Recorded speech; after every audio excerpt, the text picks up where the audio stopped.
अस्सलाम वालेकुम जाने जहां में खुश आमदीद। उम्मीद है कि आप सब लोग बिल्कुल ठीक ठाक होंगे। नॉवल यारम बाय सुमेरा हमीद, किस्त नंबर 6, एपिसोड 6। कहानी शुरू होती है लेडी मेहर के घर काम करने वाली उस खातून से जिसका नाम है साधना। साधना लेडी मेहर के घर कैसे पहुंची और उसका बेटा जो उसकी असल सपोर्ट है, उसके रूप में बहुत से लोग जो कैंसर के मर्ज से लड़ रहे हैं, उन लोगों के लिए भी एक बहुत बड़ी मोटिवेशन है। तो आइए जानते हैं। जिस दिन साधना को मालूम हुआ कि उसके इकलौते बेटे को ऐसी खतरनाक बीमारी हो गई है, तो दोनों ही मियां बीवी कई दिन और रातों तक रोते रहे।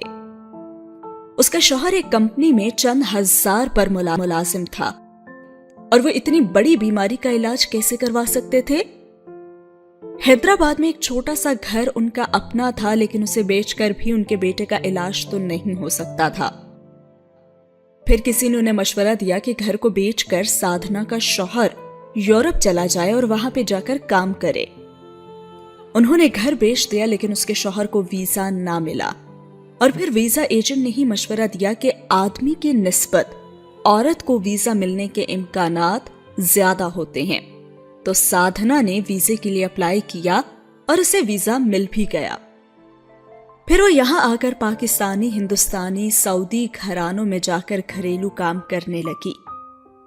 और घरेलू काम के लिए हर घर हफ्ते में 2 दिन उसे बुलाया जाता और फी घंटा के हिसाब से उसे पैसे मिल जाते। लेडी मेहर के घर वो पहले पेइंग गेस्ट थी, फिर लेडी मेहर ने उसके हवाले सारा घर ही कर दिया और वो लेडी मेहर को भी देखती और फिर घर को भी। इन 2 सालों में सिंगापुर के अस्पताल में आर्यान के 2 ऑपरेशन हो चुके थे और अब एक आखिरी ऑपरेशन होना था। फिर 3 माह के मेडिकल चेकअप होने थे और डॉक्टर बहुत पुरुम्मीद थे कि आर्यान की सेहतयाबी के लिए, और डॉक्टर से ज्यादा तो साधना खुद पर यकीन रखती थी। और जिन भी घरों में वो जाती वो सब आर्यान की सर्जरी के लिए अलग से पैसे देते, और लेडी मेहर भी।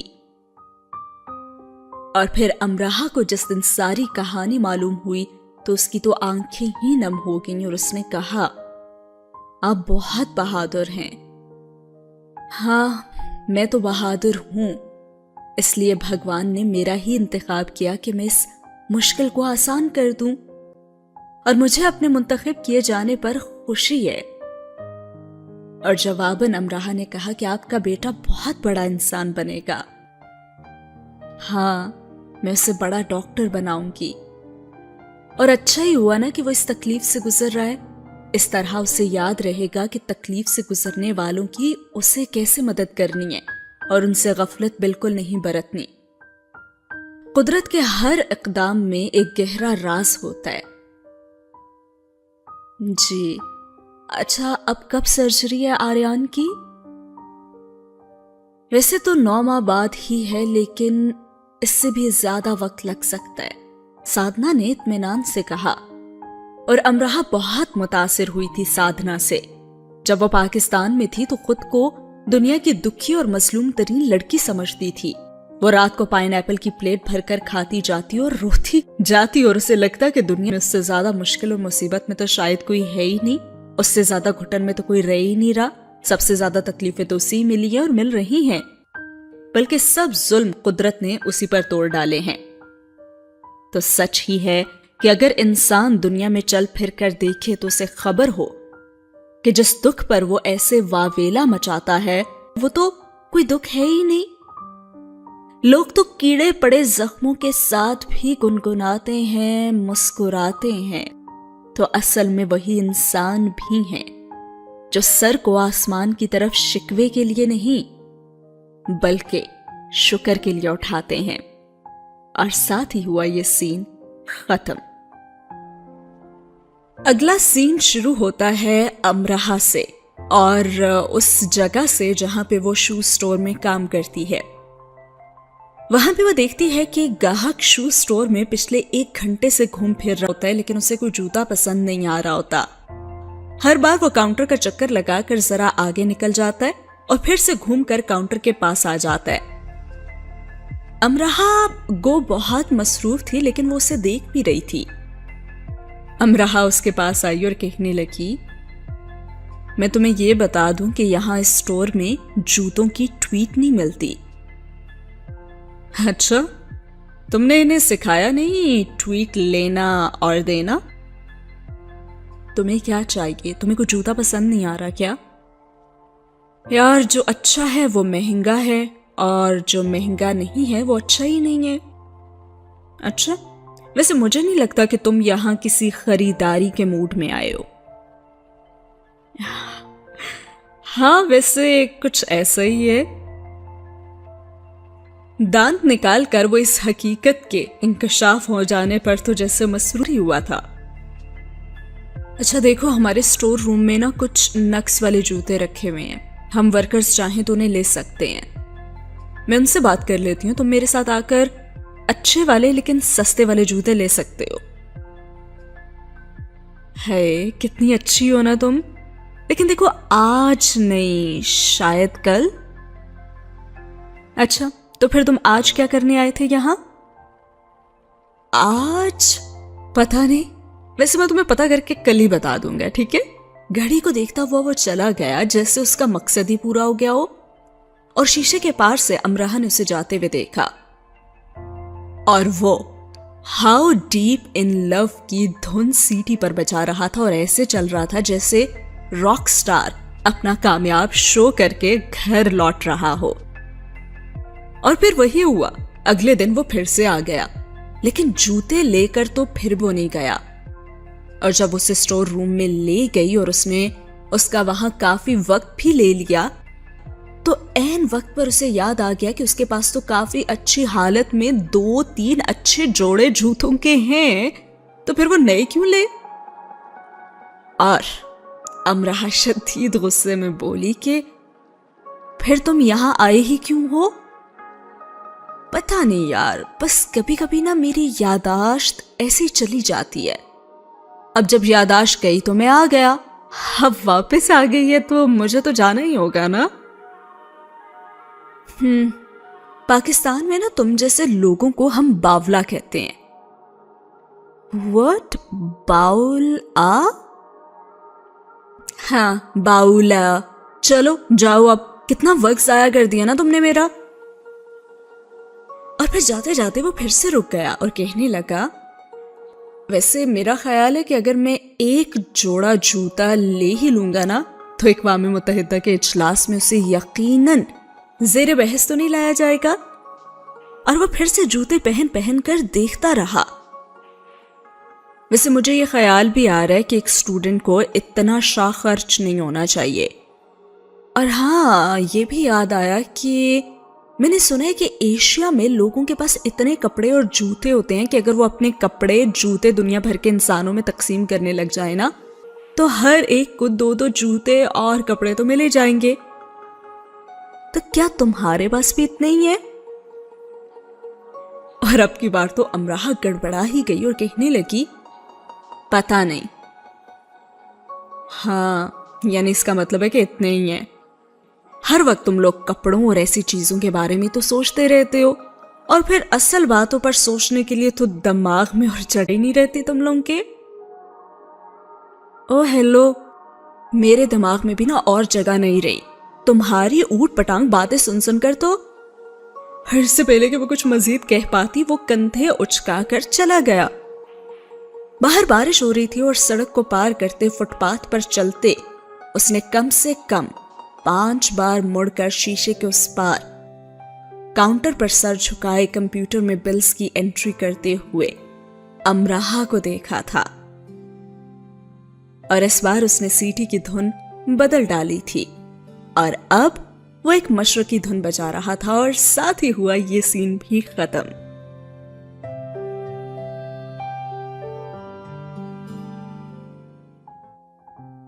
अगला सीन शुरू होता है डेरेक और अमराहा से। डेरेक दरअसल आर्ट का स्टूडेंट था और उसने एक मकामी चैनल के लिए 2 मिनट की डॉक्यूमेंट्री बनाई थी और डबिंग के लिए अमराहा को उसने बुलाया था। अमराह ये बात तो जानती थी कि डेरिक अब तक शर्मिंदा है जो उसने उसके साथ वो प्रैंक किया था, इसीलिए तो वो उसकी ज्यादा से ज्यादा मदद करता था। अब 2 मिनट की डबिंग के लिए उसे भी अच्छे खासे पैसे मिल गए थे और मालूमात भी। सिर्फ एक कैमरे के साथ ही डेरिक ने वो डॉक्यूमेंट्री बना ली थी और अच्छे खासे पैसे भी बना लिए थे। और डेरिक ने उसे अपने पहले से बनाई गई दूसरी डॉक्यूमेंट्रीज भी दिखाई थी और अमराह को वो सब अच्छी भी लगी थी और खासकर डेरिक की कोशिश उसे बहुत अच्छी लगी थी। चंद दिन सोचने के बाद उसने डेरिक से मशवरा किया। उसने उसे बताया कि वो मैनचेस्टर यूनिवर्सिटी में एडमिशन से मुतालिक एक तफसीली डॉक्यूमेंट्री बनवाना चाहती है और वो इसलिए ताकि पाकिस्तानी स्टूडेंट्स को अच्छी तरह से अपडेट रखा जाए। अब डेरिक को उसका ख्याल अच्छा लगा और उन दोनों ने मिलकर एडमिशन से मुतालिक एक जामी वीडियो भी बना ली। डेरिक ने उसकी इंग्लिश में डबिंग की और अमराह ने उसकी उर्दू में। वीडियो उसने पाकिस्तान के चंद टीवी चैनल्स को भी भेज दी और जवाब का इंतजार करने लगी। अब थोड़ा सा वक्त लगा और जवाब आ भी गया। वो वीडियो खरीदने के लिए तैयार थे, लेकिन वो पैसे बहुत ही कम दे रहे थे। उसने सोचा कि उसे कम पैसों पर ही दे देनी चाहिए, लेकिन डेरिक ने उसे रोक दिया और उससे कहा कि देखो अमराह, कभी भी फैसलों में इतनी जल्दी नहीं करते। जल्दबाजी एक बड़े नुकसान का बाइस बेशक न बने, लेकिन बड़े फायदे से जरूर महरूम कर देती है। तुम्हें पता है मेरी पहली डॉक्यूमेंट्री 1 साल मेरे पास पड़ी रही थी, कोई भी उसे खरीदने के लिए तैयार नहीं था। और फिर मैंने ट्रायल के लिए उसे एक जर्नलिस्ट को दिया, उसने अपने ब्लॉग पर पोस्ट कर दी। और फिर तो बस मत ही पूछो, जिन चैनल्स ने इनकार किया था ना, वो उसके राइट्स लेने के लिए तड़पने लगे थे। तो समझ जाओ कि यहां 2 तरह के लोग होते हैं, एक जिन्हें अच्छी चीज चाहिए और दूसरे जिन्हें अच्छी बिकने वाली चीज चाहिए जो उन्हें फायदा दे। तुम्हें एक से इनकार हुआ है ना, तो तुम दूसरे के पास जाओ। डेरिक ने ही उसके साथ मिलकर थोड़ी बहुत रिसर्च भी की और इस बार उन्होंने उन पाकिस्तानी कंपनीज को वीडियोस भेजी जो स्टूडेंट वीजा का काम करते थे और उन्हें एक दूसरे दर्जे की वीजा कंपनी ने हाँ भी कर दी और निस्बतन अच्छी रकम भी ऑफर की। और अब की बार अमराह ने हाँ कर दी और ये हाँ अच्छी भी रही थी, क्योंकि उस कंपनी ने चंद और 1-1 और 2-2 मिनट की वीडियोस के लिए अमराह से बात भी की थी। उन्हें मैनचेस्टर यूनिवर्सिटी के चंद दूसरे डिपार्टमेंट्स की तफसीलात चाहिए थी जो वो अपने स्टूडेंट्स को दिखा सकते, और फिर अमराह और डेरिक ने वो भी बनाकर भेज दी और अमराह को अच्छा खासा फायदा हुआ था। और अमराह खुश थी कि उसने एक नया काम सीख लिया है जो कि उसे फायदा भी दे रहा है। और साथ ही हुआ ये सीन खत्म। अमराह की किफायत का ग्राफ तो ऊंचा ही होता जा रहा था और फजूल खर्ची तो ना होने के बराबर। सर्दियां आ चुकी थी तो उसने अपने लिए सिर्फ एक गर्म कोट ही लिया था, क्योंकि जो गर्म कोट वो पाकिस्तान से लाई थी वो तो यहाँ पे बिल्कुल ही बेकार थे। और यहाँ की सर्दी तो भाई उसकी सोच से भी बढ़कर थी। रात गए एक दिन अचानक उसके पास दादा का फोन आया और उसे वो काफी परेशान लगे और वो बता रहे थे कि परेशान ना होना अमराह, ध्यान से सुनो, तुम्हारे बाबा अस्पताल में हैं। पूरी आजम मार्केट में आग लग गई थी और बस वाजिद खुद को संभाल नहीं सका और वो चिल्ला उठी। क्या हुआ है दादा? वो ठीक है बेटा, बस सीने में दर्द हुआ था उसके। तो मेरी बात करवाए ना आप उनसे। अभी वो होश में नहीं है, बस तुम दुआ करो उसके लिए। और वो शटलकॉक का बैरूनी दरवाजा खोलकर खुले आसमान तले आ गई। उसका दम घुटने लगा था, ऐसे जैसे दुनिया की हर चीज उसे अपने दबाव से मार डालेगी। और तभी साधना भी उसके पीछे आई और कहने लगी कि पाकिस्तान में सब ठीक है ना अमराह। और उसकी जबान लड़खड़ा गई और वो कहने लगी, मेरे बाबा अस्पताल में, वो ठीक नहीं है। और वो खामोशी से उसे देखती रही और कहने लगी, वो ठीक हो जाएंगे। اور وہ مایوسی سے سادھنا کو دیکھنے لگی جیسے کہہ رہی ہو، ہاں میں نے خود بھی لوگوں کو ایسی جھوٹی تسلیاں کئی بار دی ہیں۔ ارے تم اتنا گھبرا کیوں رہی ہو؟ 2 دن پہلے تم مجھے کہہ رہی تھی کہ تم شیر جوان ہو۔ نہیں، میرے اندر گھبراہٹ بہت بڑھ رہی ہے اور میرا دل پھٹا جا رہا ہے۔ اور سادھنا نے جواباً اسے کہا، یہ گھبراہٹ نہیں، مایوسی ہے۔ تمہیں تو دعا کرنی چاہیے نا، اور خود کو سنبھالو، اپنے گھر والوں کا حال احوال لو تم۔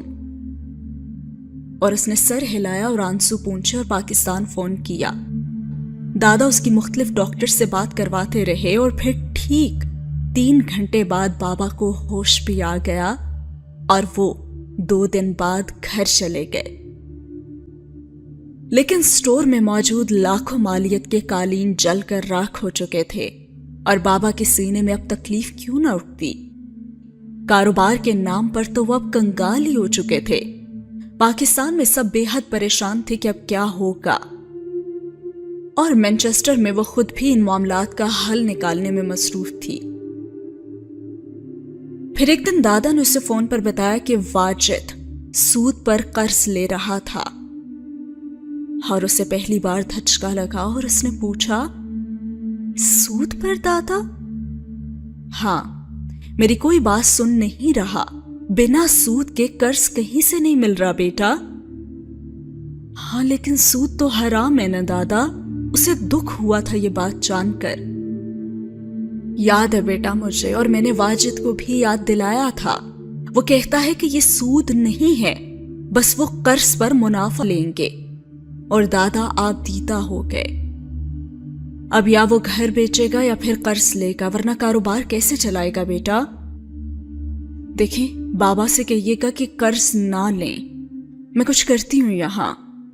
اور دادا حیران ہوئے اور کہنے لگے، تم کیا کرو گی بھلا؟ کیوں؟ بہت کچھ کر سکتی ہوں میں۔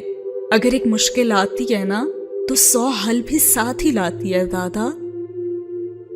اس نے اب تک کی اپنی جمع کی گئی تنخواہ اور ڈاکیومنٹری سے ملنے والے پیسے بابا کے اکاؤنٹ میں ٹرانسفر کروا دیے، اور پھر کافی سوچ بچار کے بعد اس نے لیڈی مہر کے سامنے اپنا مسئلہ رکھا تو انہوں نے بھی خاموشی سے ایک چیک کاٹ کر دے دیا، اور وہ حیران چیک کو دیکھتی رہ گئی۔ اس کا خیال تھا کہ لیڈی مہر اس سے بس مشورہ دیں گی کہ ایسے کر لو یا پھر ویسے کر لو، لیکن انہوں نے تو مناسب رقم کا ایک چیک اسے لکھ دیا۔ اور پھر انہوں نے بھی اسے یاد دلایا کہ یہ قرض ہے، اور اس نے سر ہلاتے ہوئے کہا کہ جی بالکل۔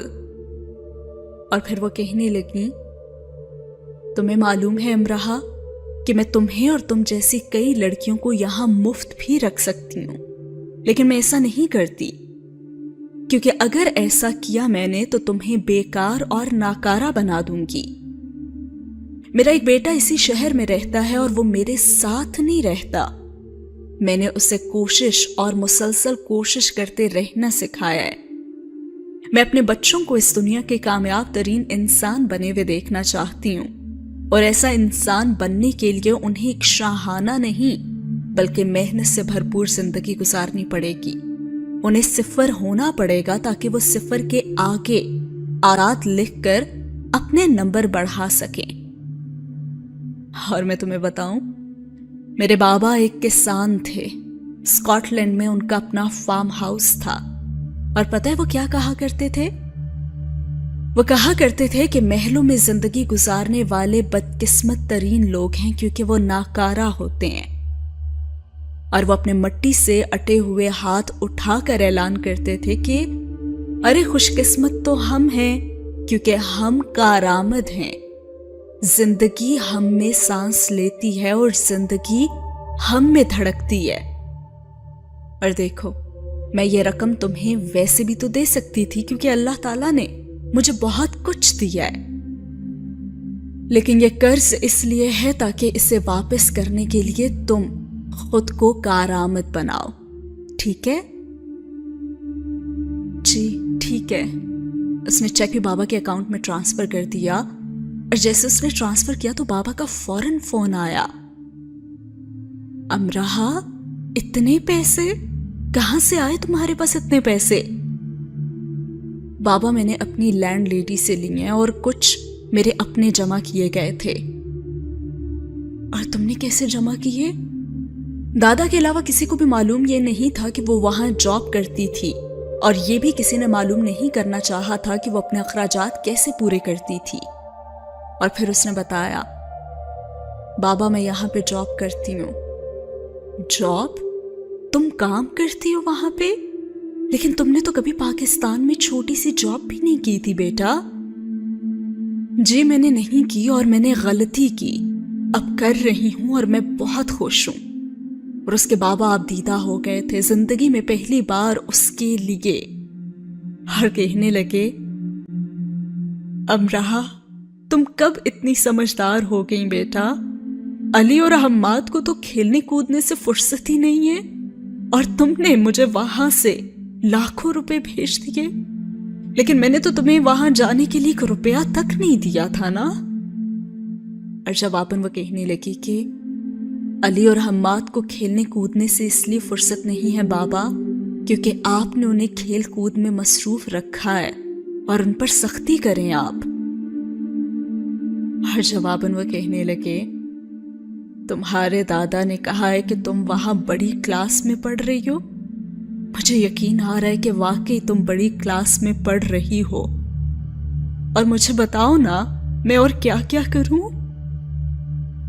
اور بابا کی یہ بات کہ مجھے بتاؤ میں اور کیا کیا کروں، اس بات نے اس کے دل کی دھڑکن تیز کر دی اور وہ آبدیدہ سی ہو گئی.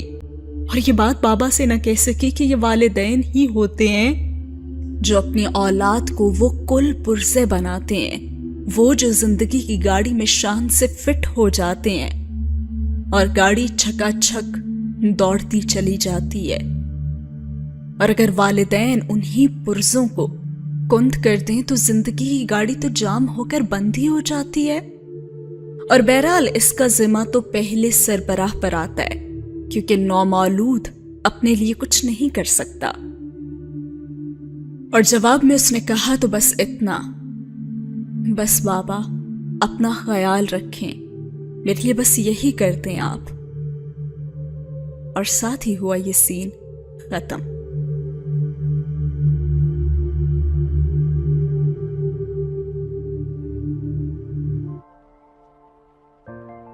اگلا سین شروع ہوتا ہے مینچسٹر یونیورسٹی سے.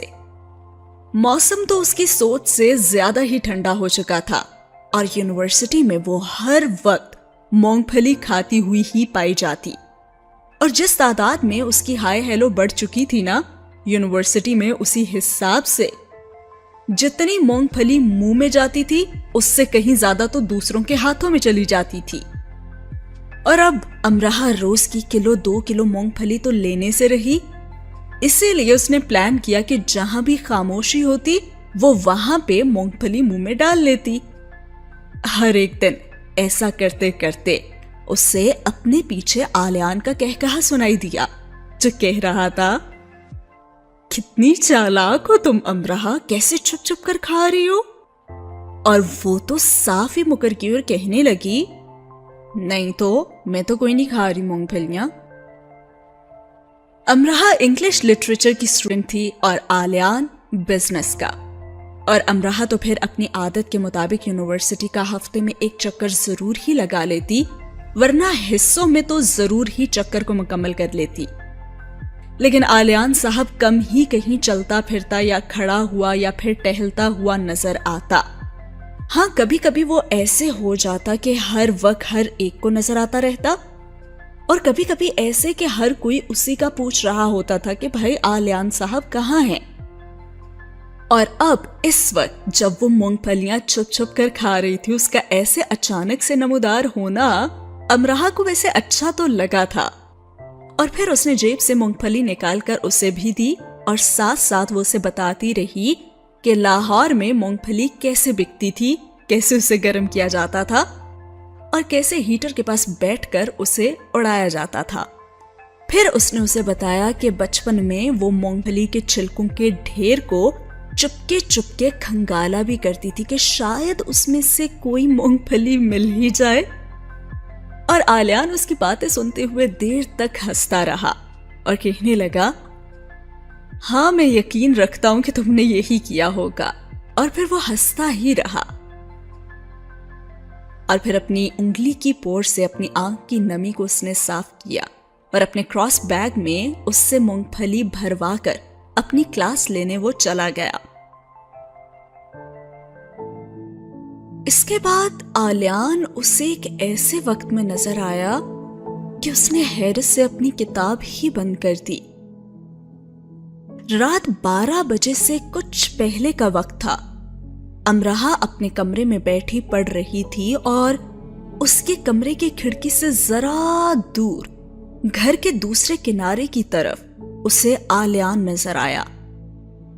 पहले उसने सर को उठाकर जैसे घर का भरपूर जायजा लिया, फिर वो एक खिड़की की तरफ बढ़ा और अमराहा ने झट अपने कमरे की बत्ती बुझा दी और खिड़की से सर निकालकर उसे देखने लगी। वो उस खिड़की से उछल उछल कर अंदर झांक रहा था और फिर उसने यही काम दूसरी खिड़कियों के साथ भी किया। और फिर वो खिड़की की चौखट पर खड़ा होकर पाइप का सहारा लेकर ऊपर की मंजिल के एक बेडरूम की खिड़की में झांकने लगा। और ये सब देखते हुए तो अमराहा का हैरत से बुरा ही हाल था। वो इतनी मशाकी से ये सब कुछ कर रहा था जैसे स्पाइडरमैन हो और एक अरसे से ऐसे करतब करता रहा हो। फिर वो इस खिड़की से जमीन पे कूद आया और टहलने सा लगा। अमराहा ने सर को जरा पीछे कर लिया और अब वो उसकी ही खिड़की के पास आ रहा था और अमराहा ने तो आंखें फाड़ फाड़ कर उसे देखा। वो उसी की खिड़की के पीछे खड़ा था। अब वो खिड़की भी बंद नहीं कर सकती थी और वो दीवार के साथ लगकर खड़ी हो गई। उसने चंद मिनट इंतजार किया और खिड़की से नीचे झांकने के लिए भी वो आगे ही हुई थी कि उसकी तो चीख ही निकल गई, क्योंकि आलियान एकदम से उसके सामने आ गया और वो खिड़की पर चढ़ चुका था। अमराहा, आलियान तो ऐसे चौंका जैसे वो उसके अंदर से निकलकर यकदम से बाहर सामने आकर खड़ी हो गई हो। तुम यहां? अमराहा 2 कदम पीछे हटी। और तुम यहां? खिड़की की चौखट पकड़े वो गिरने के करीब हुआ और फिर उसने जल्दी से मजबूती से खिड़की को थाम लिया। जंगल बयाबानों में अंधेरे के बिस्तर पर मीठी नींद सोए जैसे सभी जुगनू उसकी आंखों में एक एक करके जागने लगे थे। ये ना मेरा कमरा है। उसने सोचा कि वो स्पाइडरमैन को याद ही दिला दे। अच्छा, और ये मेरा घर है अमराहा। मुस्कुराहट दबाता वो नीचे कूद गया, किसी जंगली लंगूर की तरह जिसे वो अपना गुरु मानता होगा। और अमराहा ने बेतरह हैरान होकर जैसे खुद को होश में लाना चाहा और उसे तो यकीन ही नहीं आ रहा था कि अभी अभी जो उसने देखा वो सच था, हकीकत था और ख्वाब नहीं था क्या। उसका यूनी फेलो ऐसे उसके कमरे की खिड़की में आकर उसे ये बता गया था कि ये उसका घर है। उसने जल्दी से आगे बढ़कर खिड़की से सर बाहर निकाला और वो जरा दूर दूसरी खिड़की की तरफ लपक रहा था और बार बार घड़ी को देख रहा था।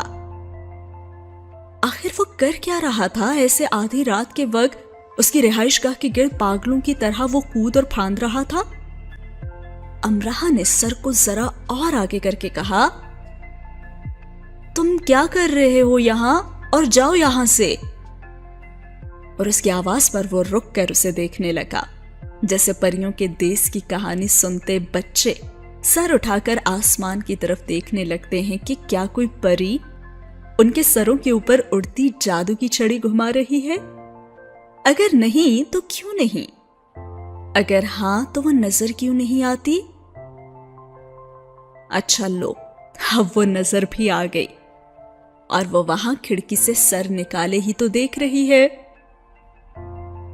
और आलियान खुद नीचे खड़ा उसे देखता जा रहा था, उस परी को जो खिड़की से सर निकाले اس پر خفا ہو رہی تھی، اور اس نے آواز کو دھیما رکھتے ہوئے چلاتے ہوئے کہا، پاگل ہو گئے ہو کیا؟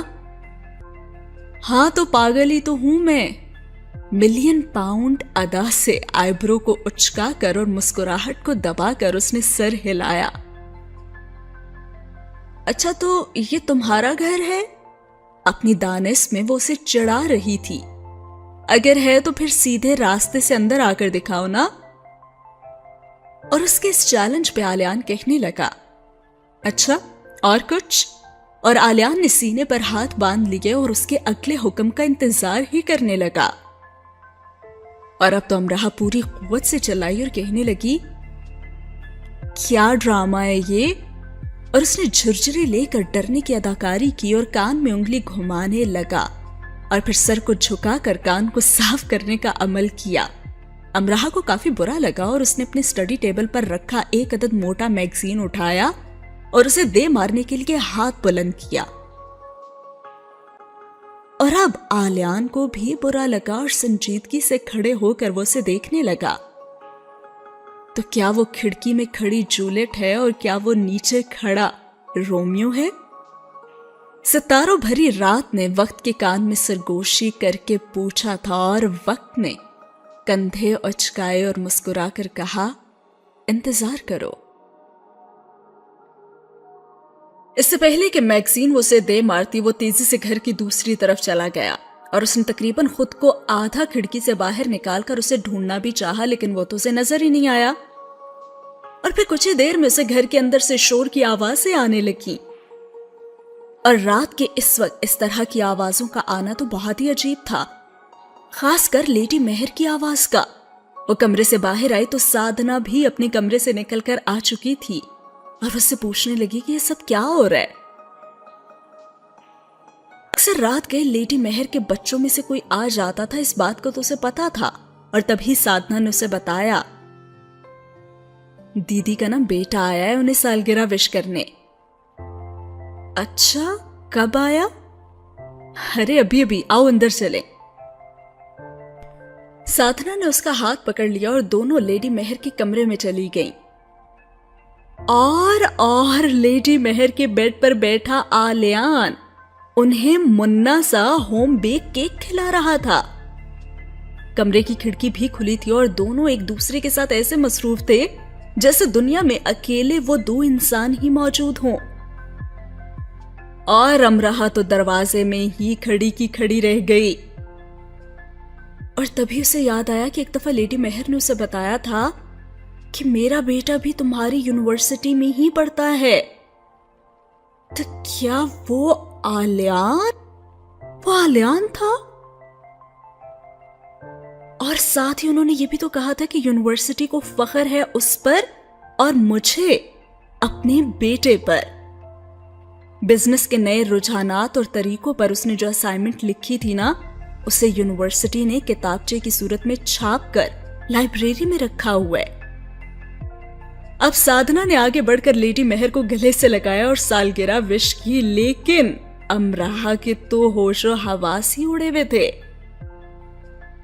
اور پھر کچھ ہمت کرتے ہوئے وہ بھی آگے بڑھی، اور